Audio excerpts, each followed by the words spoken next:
Right then, so we're getting to the fuselage internal formers. Now, if you look at the instructions, okay, they don't mention F4 in that photograph there, but it says to put F4A and F4 as shown. Doesn't show it. So this is where your plans come in. Oh, by the way, when you come to F4 and F4A, the location of F4A is below former F4 on the sheet. Took me ages to find it. Anyway, there you go. So, if you look at the drawing, and we're concentrating now on F3, you will see that F3, you have F3B there, highlight this better, there, and then you have F3A here, and this is marked rear. So the rear goes that way, therefore you have to put these on the rear and turn it this way. Now why that makes a difference I don't know, but I suppose when we come to put things together it may become relevant. Now I started to glue these on with the Zap glue. To my horror, they stuck instantly, and you get no time to maneuver anything, it's straight on. So I'm not going to do this with F3 because I want the opportunity to get these absolutely spot on in the correct place. So I'm going to use the white PVA wood glue. Now I've never been a big advocate of using the quick stuff because you just don't get a chance of doing it, because it instantly becomes attractive, because the balsa will absorb the glue instantly, and you know, if you haven't got it in the right place straight off the bat, you're going to find yourself in problems. So I am not keen on it. Anyway, I need something to wipe off this excess glue here. I'll just use this clothes peg, because you don't need big wads of glue, you just need it to be in the right places. There you go. Wipe it on something else later.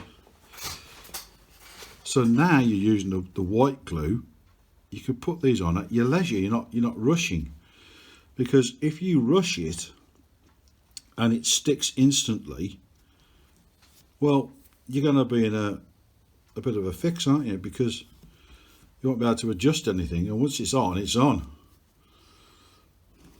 So I'm pressing that down now. So 3A goes on the rear side of former 3. And I'm just making sure that's all lined up, because otherwise you've got to sand these edges off, which you don't really want to be doing. So this is now F3B, because I've marked it, so I know it's F3B. See, this is why I mark everything up, and I highly advise you to do the same. Now, because I'm using the white glue again, I can line that up for it to be in the correct place. Yeah, because they give you these little dotted boxes, and so of course you want to get it as smack on as you can, because obviously they put these markings on there for a reason, which you and I may not be privy to right now. So there's former F3 with F3B and F3A. Now former F5A also has a dotted line across there, but you can see I've it's not totally square on. You see that 1mm gap there, and I think it's pretty much right there, but it's stuck on now because I used the zap glue, and I thought I got it absolutely spot on, but I'm not entirely sure that I have. That's a little bit worrying, that is. And of course this is ply, so it's hard. If you try and sand it, you're going to be sanding the soft stuff as well, so I've got to ever so gently take 1/2 mil off to get it to my satisfaction, because if it doesn't lie flat against the fuselage, it's going to be proud and something not good will come of it, if you understand. Yeah, another 1/2 mil perhaps. So I don't like having to make adjustments like this at all, because if it's laser cut, then that means it should by rights fit first go. So there's a good reason not to use zap glue, or cyano as we like to call it.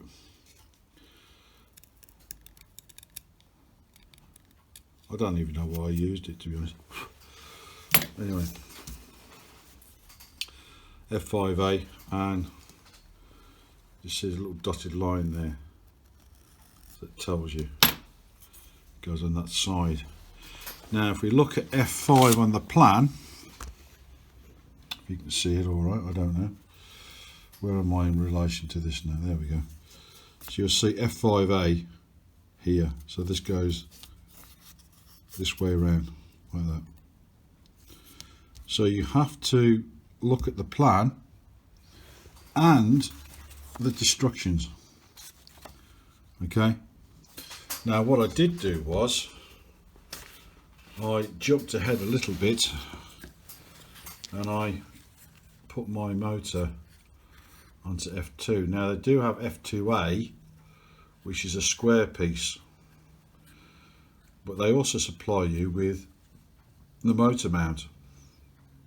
So I've done away with F2A, put the motor mount on, and I've used my own screws. And what I did was I cut them down to length, and I put a washer either side of them, and then I put, let's see if I have it with me,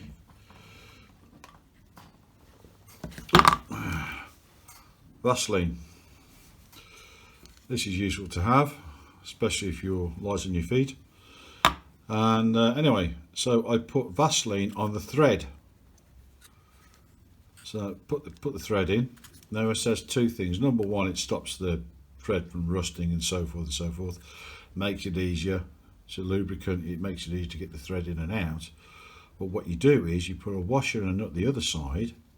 You glue it, and because it's got Vaseline on the thread, you can't glue the thread. So this keeps the nuts in place, and you can take the thread out, and the nuts and washers will stay there. So you can take this on and off with impunity. Now they do give you like a lock nut to put on. I don't like using them. I've never liked using them. So I use this method. Now you'll see that these grub screws, they call them, or Allen nuts, they're not all symmetrical. So you put them in, making sure that the cables are at the bottom to go through there. Because I know from experience, when you put these things on and the model's halfway made and you've got to put the motor on, you're going to struggle. So I put it on at this stage, and that's on F2. So that's where we're at with that. I might take it off as I go through the build, I don't know. But anyway, that's where we're at with that. So the next stage is to lay the one side of the fuselage onto the board and put the formers in, and I'll show you how I do that in just a minute. Well, we've got to the stage where we are putting in the fuselage formers. Now, probably against advice, I have actually glued these into place, but not before making sure that this fits through these here. So what I did was use my right angle there. I took this one out, glued this one in so it's absolutely 90 degrees.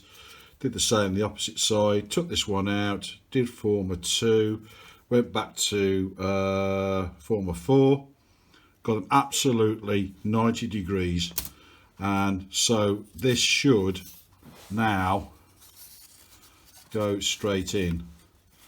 And as soon as I got this on, I will explain why I've done it that way. So this is going to be a bit fiddly. Now if you can imagine these being loose and you're trying to do it like this, you're going to have a lot of problems, but that's gone on straight on because I made sure that everything was fitting before I did what I did. So I knew that was going to fit, but if it didn't fit, you'd have a problem basically. But the reason I've done it like this is because you've got to get this fuselage absolutely square. If it's out, you're going to have a bent fuselage, which is something they don't tell you in the instructions. So now I know that's square, and I will offer it up now to the drawing. Okay, and there you go. And that seems to be rather neatly follow everything. I might have to take another look at the motor because I need to make sure that I have an adapter on the front that's going to stick out. So you need to think about these things before you go any further than this. And of course I will glue this side into place. So there you go. And they recommend to glue the formers into K1 first, which is what I did.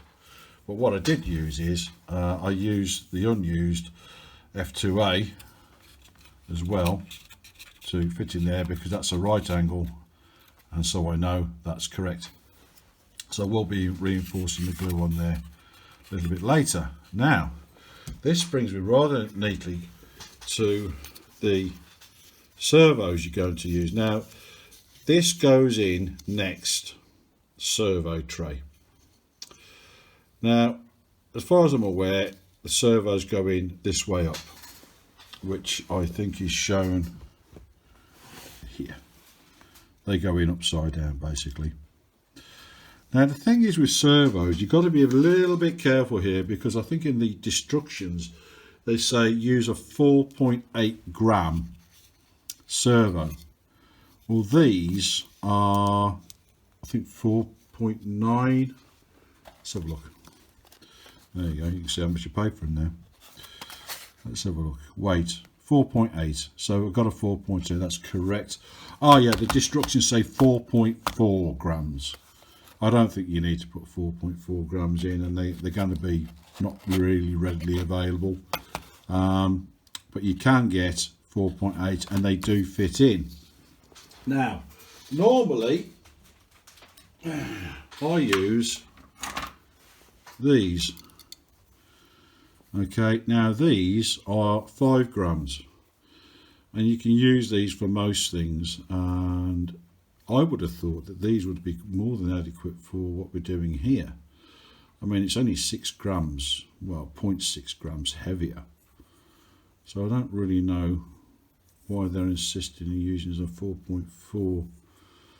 But anyway, these you've got to make sure before you glue this in that these fit in, and obviously these don't. So if they don't, and they're the only ones you got, then you need to enlarge the hole. So you need to do some tracing around with your pencil to make them fit. And of course they go that way up, and you're using screw either side. Now normally on, well, especially larger models, you have a little rubber grommet goes in there, so it takes the shock, but you have no allowance for that on here. So yeah, and of course I suspect I'll be changing this, or he's cutting it down anyway. So before you put this in, make sure you got the right servos and the servos go in, because once this is glued in, it's not going to be so easy to handle. I highly advise that. And so once I've jigged around with the other one, I will come back to you again. Well, guess who ended up breaking the mount that holds the iPhone that I do all the recording on? Yes, me, the fathead. Broke it across here. Anyway, I've glued it back together. I've ordered another one online. That'll probably won't get here till Christmas or something, I don't know. Anyway, so where are we with this? So we're putting formers F7 and F8. You need to get F10 under here, F9 at the top, and very carefully put this together. Now what I did was, I can't remember what I did in the last video if I'm being honest. I got pins like this and I put them in either side of the drawing here, here, here and here, so that this sits in square to there, that goes, tapers into there. I then glued the tail together and glued these in, which then allows you to put this in, which then makes it all nice and straight. But if you look at the formers, they are bent. See, here, here, here. Now, putting in these strengtheners here probably would be advantageous, putting one here and here and here. Okay, that probably adds a little bit of weight, but I think it needs them to strengthen it up. I really do, because models I've done in the past of this ilk, these formers usually been ply and a lot stronger than this, and these are balsa. They break so easily, it is unreal. Had I started this, had I made this one and I was making another one, I would have copied these and made these out of ply, if I'm being honest, and then put a, well, these three here, and then put a strengthener on the bottom. That's what I would do. Now you're going to end up having to sand all this down here to make sure it's nice and flat, and on the underneath as well, and the joins to all the formers all the way along. Yeah, and especially at the sides at the back, because these are the only ones that come right to the very edge. These are all internal, these come to the very edge, and especially along here. Now when I put this on, although you only cut halfway through, that snapped, so I had to glue it on. This one was all right, so it might need strengtheners in here and in here. That's for your own choice. So there you are. Now you need to check down the grooves, make sure they all line up, because you're going to have to fit that next. So what you got to do, this is K5, which I've marked. These little pieces here, these ply bits, K6, there's two of them, two K6 and one K5, and that creates a slot, and that's for the rear fin, which attaches to the rudder. Very important you don't get any glue in there, and it is marked, and as per usual I used up all my memory. Great, isn't it? So I've done a trial fit of K5. This goes on here like this. Now I found you're going to need to rub this down along its edge. it's not going to fit in great. So wherever they connect, just rub them down. Now what I did do, I got the cockpit floor and I sprayed it matte black, because I know that when I fit it in here, by the way, this fits in between 5 and 6, okay, and it's probably wise to just bevel it off either side so it goes in like that, okay. So that's your cockpit floor. So it's best to do that now before you put it in, because it's just gonna bite you on the bum otherwise. Now what I did do is, moving forward, I got the RX tray. You pop it in between formers 2 and 3, and it goes in that way with the bevel at the front where the motor goes, and that's from underneath, and then you glue it from underneath there and there. And then I would suggest getting some blimey, what do you call it? Oh, I don't know, it'll come to me. I'll mention it later when I remember the name of it. The grip stuff, the black stuff going there. You put your receiver in there, but obviously you want to be able to take it out when you want to be able to take it out. So rather than stick it in, Velcro. There you go, some Velcro in here underneath your receiver, and on top of there, that'll hold it in place quite nicely. And at a later date, if you want to take it out, you just pull it off. I might be tempted to put it in underneath, actually, depending. Now I've already put the servos in to the tray, and I've put my radio together and made sure that the horns there are already in neutral. It's to save me a whole lot of hassle, because once you put these things in, you think, oh, I've got to take them out again. Just do it all in one go. And as you can see, I've marked them up as rudder and elevator, so I know which ones they are. And guess what? I did it on the top end as well, so I know which ones they are. And these are the 4.8 grams. They fit quite nicely. So that's starting to come together. So I'm going to rub this part down now, and then I'll come back to you.